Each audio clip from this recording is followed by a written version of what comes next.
Наша поэзия. Наша поэзия. Дорогая моя, я прошу, не тревожься напрасно и не думай с тоской о количестве прожитых лет.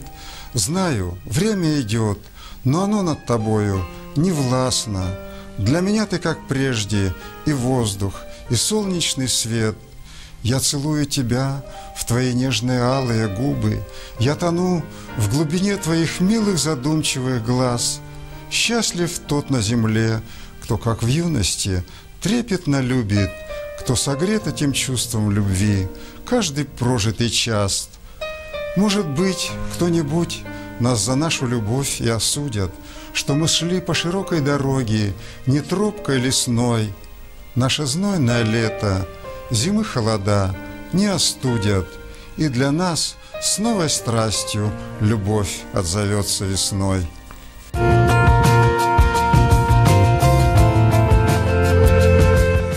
Идут по свету дед и внучек, дедуле 40, внуку год, и хоть дорога их все круче, от деда внук не отстает. В пожатии крепком держат руки, один огонь в глазах горит, и не в обиде дед на внука, когда немного тот шалит.